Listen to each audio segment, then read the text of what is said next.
국민 여러분 안녕하십니까? 그리고 언론인 여러분 안녕하십니까? 이민년 새해가 밝았습니다. 새해 건승하시고 다 행복하시기를 바랍니다. 저는 더불어민주당 을지로위원회의 진성준 위원장입니다. 저희 을지로위원회는 2022년 새해에 을지로위원회의 첫 의안으로 코로나 손실보상과 지원을 위한 100조 원 규모의 추경을 편성할 것을 촉구하는 대정부 결의안을 발의하고자 합니다.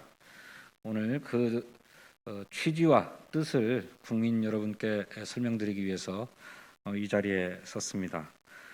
오늘 함께해 주신 의원님들 잠깐 소개 올리면 맨 오른쪽에 신현영 의원님께서 함께해 주시고요. 이동주 의원님, 유정주 의원님, 그리고 이수진 의원님께서 함께해 주셨습니다. 제 왼편으로는 우리 서영석 의원님, 김경만 의원님, 그리고 남인순 의원님, 맨 끝에 송옥주 의원님께서 함께해 주셨습니다. 그러면 지금부터 준비된 결의안을 여러 의원님들께서 나눠 읽겠습니다.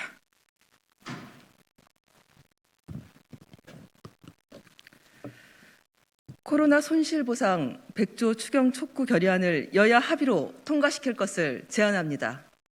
더불어민주당 을지로위원회는 당 소속 국회의원 83명의 동의를 얻어 코로나 손실보상 및 지원을 위한 100조 원 규모의 추가 경정 예산안 편성과 제출을 촉구하는 대정부 결의안을 2022년 새해 제1호 의안으로 제출합니다. 정부는 지난 연말 코로나19 팬데믹 재확산 사태를 맞아 단계적 일상 회복을 중단하고 특별 방역 조치에 돌입했습니다. 하루 최대 5천여 명이 넘는 확진자가 발생하는 상황인 만큼 특별 방역 조치의 불가피성을 충분히 이해할 만합니다. 그러나 소상공인과 자영업자들은 강화된 방역 조치에 절규하고 있습니다. 지난 2년간 국민의 건강과 생명을 지키기 위해서 희생했는데 나라가 또다시 가게 문을 닫으라고 하니 죽으라는 것과 무엇이 다르냐고 하소연하고 있습니다. 더 이상 빚을 낼 수도 없어 폐업의 위기에 내몰린 소상공인, 자영업자들은 집단 휴업, 단체 소송, 영업 강행 등 모든 수단을 동원해 정부의 방역 조치를 거부할 태세입니다. 정부가 올 1분기 손실보상금 예정액 가운데 500만 원을 선지급 후 정산 방식으로 지원하기로 한 것은 바람직하고 다행스러운 일입니다. 하지만 이것이 이미 한계에 달한 소상공인 자영업자들에게 충분한 보상이나 지원이 될 수는 없습니다. 신속하고 온전한 보상이 즉각 실시되어야 합니다. 을지로위원회는 1개월 전부터 코로나19 팬데믹의 장기화를 우려하여 여야의 대통령 후보와 지도부가 함께 만나 코로나19 손실 보상을 위한 추경 논의에 즉각 착수할 것을 호소한 바 있습니다. 이에 더불어민주당 이재명 후보와 국민의힘 윤석열 후보 모두 추경의 필요성에 동의하면서 각각 90조, 42조 원에 달하는 손실 보상의 재원 규모를 제시하기도 하였습니다. 그런데 실로 유감스러운 것은 추경 편성의 시기에 대한 국민의힘과 윤석열 후보의 모호한 입장입니다. 국민의힘과 윤석열 후보는 대통령 선거 이후에 추경을 실시해야 한다고 말했다가 이제는 정부가 먼저 추경안을 제출해야 논의할 수 있다고 말합니다.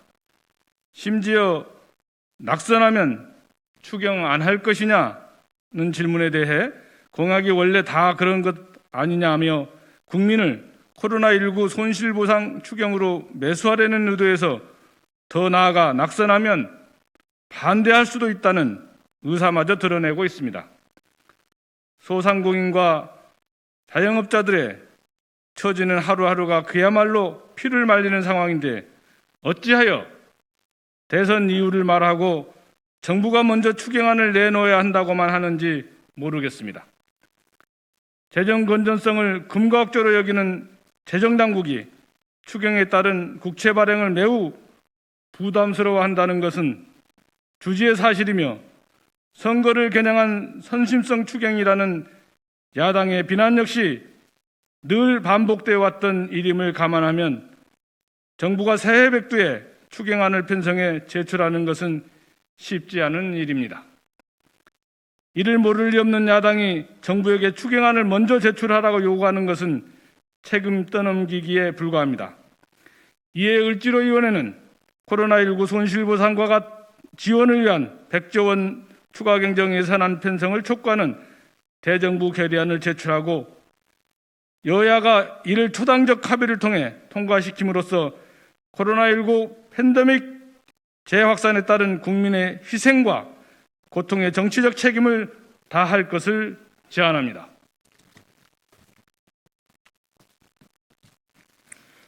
오늘 제출하는 결의안에는 온전하고 신속한 손실보상을 위하여 다음과 같은 요구사항이 담겨 있습니다. 첫째, 선지원입니다. 방역조치 실시와 동시에 소상공인 자영업자에 대하여 정부가 보상 및 지원에 나설 것을 요구했습니다. 둘째, 사각지대 해소입니다. 인원제한 명령에 따른 영업손실을 보상하고 사회적 거리두기로 인해 경영상의 피해를 입은 업종을 지원하는 등 보상과 지원의 사각지대를 완전히 해소할 것을 요구했습니다. 셋째, 한국형 PPP 제도입니다. 임대료와 고용유지 인건비 등 고정비의 상한을 감면하는 고정비 상한 감면 대출 제도의 도입을 요구했습니다. 넷째, 100조 추경 편성입니다. 영업손실에 대한 온전한 보상, 고정비 상한 감면 대출 제도 도입, 부실 채권 매입, 특수고용 노동자 등 취약계층 지원, 소상공인 전용 소비 쿠폰 발행 등 코로나19 피해에 대한 전방위적 보상과 지원을 위하여 정부가 100조 원 규모의 추가 경정 예산안을 즉시 편성해 국회에 제출할 것을 요구했습니다. 더불어민주당 을지로위원회가 코로나19 손실보상 추경 촉구 결의안을 새해 첫 의안으로 제출하는 것은 코로나19 민생 위기에 처한 국민을 구하는 것이야말로 지금 당장 정치와 국회가 해야 할 가장 시급하고 절박한 임무라는 인식에 따른 것입니다. 여야 모두 선거 전략이나 당리 당략을 내려놓읍시다. 국민이 겪고 있는 고난과 위기를 뒷전으로 한 선거 전략이 국민에게 통할 리 없으며 국민이 감내한 희생과 헌신을 보상하지 않는 정치 전략이 국민에게 먹힐 리 없습니다. 근본 임시국회에서 코로나19 위기에 따른 소상공인 자영업자의 영업손실에 대한 보상과 지원을 위한 100조 원 추가 경정 예산안 편성 제출 촉구 결의안을 처리합시다. 여야가 초당적인 합의를 통해 결의안을 통과시킨다면 국회가 국민께 드리는 가장 반가운 선물이 될 것입니다. 2022년 1월 3일 더불어민주당 을지키는 민생실천위원회 결의안 공동발의 의원일동. 고맙습니다. 네, 감사합니다. 결의안 본문은 이메일로 언론인 여러분께 송부해 드리도록 그렇게 하겠습니다. 감사합니다.